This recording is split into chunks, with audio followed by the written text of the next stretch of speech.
Hey guys, Sam here at NA Studios. Today I'm going to be looking at a brand new EQ plugin. This is Empirical Labs Big FrEQ. Right, I'm going to try this plugin in a few different scenarios. I'm going to try it on a full mix bus, I'm going to try it on a snare drum, and we'll see what else we feel like putting it on. So first off then, let's put it on our full mix bus. So here it is, Big FrEQ. So it's a fairly familiar kind of user interface for anyone who's used the Empirical Labs stuff before. These controls here are kind of very familiar for the distressor. There is the distressor emulation, isn't there? Official one by Empirical Labs, I think Arouser, which is meant to be quite good. I'll maybe have a look at that one next as well. But we've got 1, 2, 3, 4, 5, 6 bands of EQ here. We've got low pass, high pass, low shelf, and high shelf. Let's just dig into it. Let's see what we've got then. I'm just going to start moving some controls and see what we have. So we have to turn on each band individually, which is cool. These ones took me a minute to work out. You have to actually click them because red means off. That didn't kind of occur to me straight away. So if they're red, that means they're not working. I was kind of turning them and wondering why anything wasn't happening. We've also got this finisher, which is like a saturation kind of thing. So I'm going to see what that sounds like as well. And you have to click that to turn it on as well. So let's listen. Let's see what it sounds like. Let's start turning some stuff. I got a love to keep me waiting. Nice and thumpy. I got a love to keep me waiting. I'm a lonely boy. I'm a lonely boy. I got a love to keep me waiting. I got. Okay, cool. Yeah, nice and thumpy in the bottom end. Let's stick a high shelf on it. I got a love to keep me waiting. I got a love to keep me waiting. I'm a lonely boy. Okay, so this high shelf is just at a set frequency, I think. It doesn't look like you can actually change the frequency of it. It's just top end, and then you can put this low pass on as well. So you can do that. You can kind of take everything out after it. That's cool. So let's put a high shelf on and then take it out afterwards and see if we can kind of refine that top end. I got a love to keep me waiting. I got a love to keep me waiting. I'm alone. Oh, what happened there? A help menu. A help menu. How do I get a help menu up? What's going on there? Oh, is that it? Okay, double click on something and a help menu will appear. Is that what happens? Double click? No. I just kind of clicked there and a help menu appeared. Maybe a little bit of a bug there. So if you double click there for some reason, I get a help menu. Okay, that's cool to know. Or I could probably just click the help button up there. Okay, so let's keep going then. I kind of like that top end. It makes it nice and bright, but then this really does rein it in a bit. I got a love to keep me waiting. Yeah, that's cool. I like that. One thing that I do want to point out is this R controller here. So this is the range. What we can do then is if we click it, you can see here we've got -15 to 15. If we click it, it'll go -30 to 30. That's really good for if you're trying to really carve out something. You want to get rid of one particular frequency and you just want it gone. We can look at that with the snare drum. We can solo frequencies. So let's go have a look at our mid-range somewhere and let's solo this frequency. I got a love to keep me waiting. So I can hear the vocal there. I got a love to keep me waiting. I got a love to Actually, it's more there. So I know that that's where my vocal is. If I want to turn it up in a mastering scenario, then I can just solo in on that and I can then turn it up. I got a love to keep me waiting. Nice, like it. Let's broaden that out a little bit. I got a love to keep me waiting.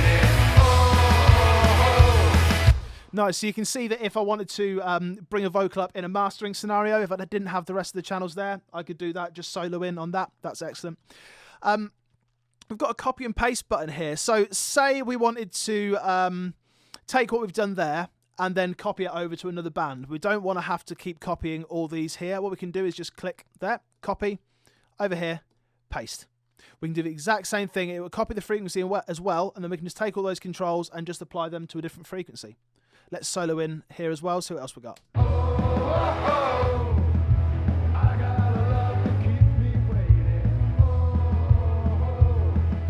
Yeah, so I can easily solo in and I can find the kick drum, for example, in there.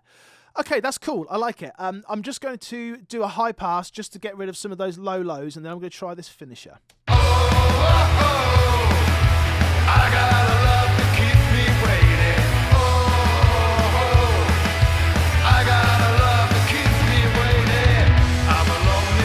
Okay, that's cool. Right, now this is meant to be the cool one. This is the saturation kind of circuit. Let's turn it on first, and then let's bring it up and see what it's got to offer.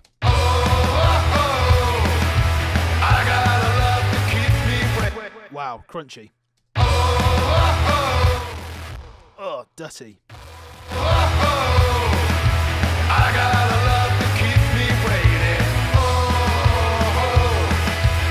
Okay, that's just affecting that top end, just making it a little bit sizzly. Let's hear it without and then with. Bring it in.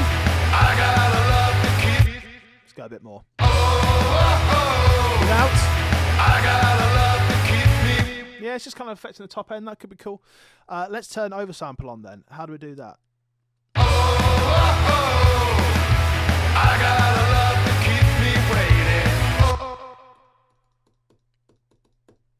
Doesn't want to do anything.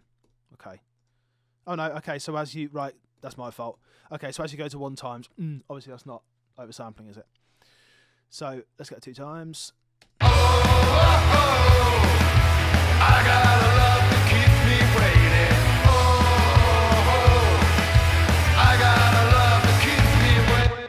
There's no real discernible difference there to me. I think that's maybe one of those things that comes into play when you export the track. Okay, so let's hear it without that EQ and then with it.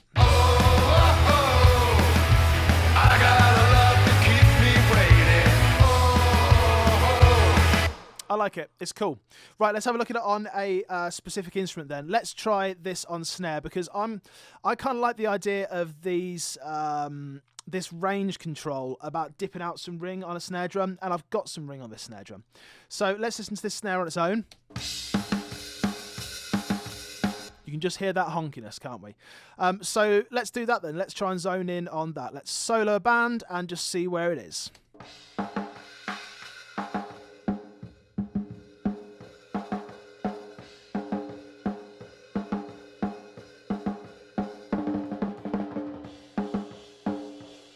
I think it's probably around there. So we've soloed in on that band. Now let's take the width all the way down, that's up, all the way down so that it's nice and narrow. We can see a visual representation of it here, and then let's just drag that down. And this is with the range full up, by the way. So this is, we can go down to 30 dB.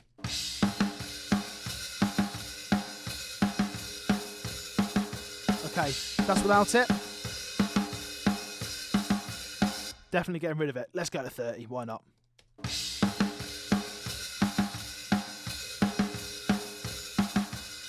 Ring, be gone. I like it. Cool. All right then. This focus control, this is an interesting one. This kind of adapts to what you've got going on. So there I'm on 437 Hertz. If I press the focus, then it will go either side of that. It will kind of half it and double it. So it reduces the range, so you can get in a bit of the resolution's a little bit better. That's cool. I like that. Typically, if you're, especially in the low end, you're kind of going, frequencies are going to be, how can I say this? They're very close to each other. So if you're turning the dial just a little bit, then you're skipping quite a lot very easily. But if you press focus, then it's far easier to go around. I like that. Can I double click it? Yeah, I can. Cool. Right, 437. Some people like double clicking parameters and typing the numbers in. I'm not a massive fan of that, but it's cool to know that you can do that. Okay, cool. Let's try brighten it up then. We've got rid of that ring completely. That is done.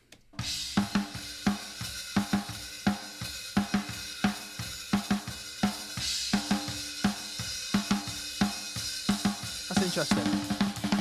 Kind of going from a bell curve to something far steeper. I don't know what you call that. What is that kind of curve? Not sure. Something steeper than a bell. A steep bell. Yeah,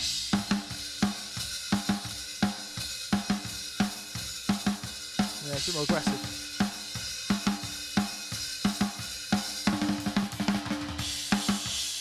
Okay, that's cool. Yeah, so broadening that Q out and increasing the bandwidth. So taking the Q down, broadening the bandwidth. That sounds nice and natural. I like that. If you've got a really high Q or a higher Q, then your bandwidth is much narrower, so it's going to sound a bit more unnatural. That's cool, though. Let's put some finisher on it. Let's see if we can crunch it up.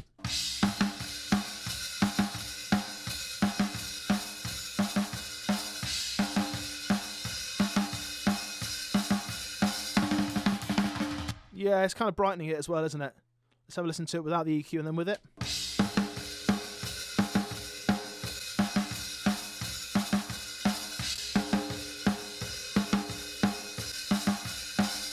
Cool, so I've not got a gate on this. I've not got rid of any of that hi-hat. It was kind of a garage rock track, so I like that. One thing I do want to try it on, though, especially the this finisher, I want to try it on the vocal, because this vocal is dirty. It's very distorted, and I want to see how that kind of affects it. So let's have a listen to it on its own. So I used the virtual tape machine like absolutely cranked, so I'm going to take that out, and then I'm going to try this instead. I'm not going to EQ it. I've got all my EQ that I need on here. If I did EQ it, I don't think I even did. Oh, a little tiny bit. So I'm not going to bother with the actual EQ. I'm just going to use the finisher and see if I can dirty that up. Let's have a listen. Oh, I gotta love to kiss me waiting. Oh, I gotta love to kiss me waiting. I'm a lonely boy. I'm a lonely boy.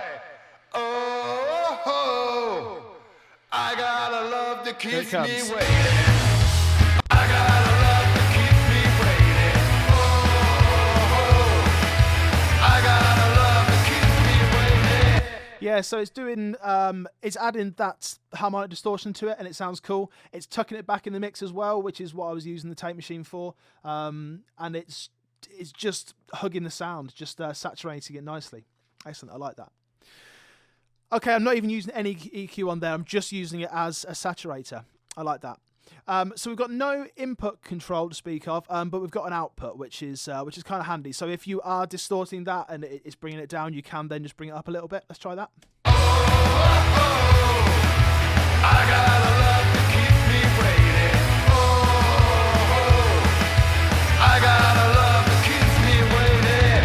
I'm a lonely boy. Yeah, I like it. I'm a lonely boy. Cool, I like that. Right, so then the Empirical Labs Big FrEQ. We've got it on a master bus. We can really kind of zone in on certain frequencies, and we can say, right, what is it that I want from this? I want to just get the vocal. I can zone in on that using the solo band. I can copy and paste stuff across from one band to another, which is handy. I can use the range control to really dig in, which became obvious when we went on to the snare, and we took 30 dB out at 437 Hertz. That's quite cool. And then we've got this finisher, which sounded good on the master bus, but I liked it on that kind of dirty vocal, where we slammed it up to over 9, and we just made it just so it hugs the sound. Used it instead of a tape machine, no EQ, just that saturation. I liked it. Right, so this plugin is out now. Go and check it out. I just got the free version, the 15-day free trial. I think to buy it, it's like $129, so about £100 in the UK. I think I'm going to be picking this up. This is super cool. Saturation, lots of manipulable EQ, and yeah, I can't think what more you'd really want from an EQ. All right, thanks for checking it out. Make sure you subscribe, make sure you hit like on this video, and check what we've got coming out next. All right, take care of yourselves.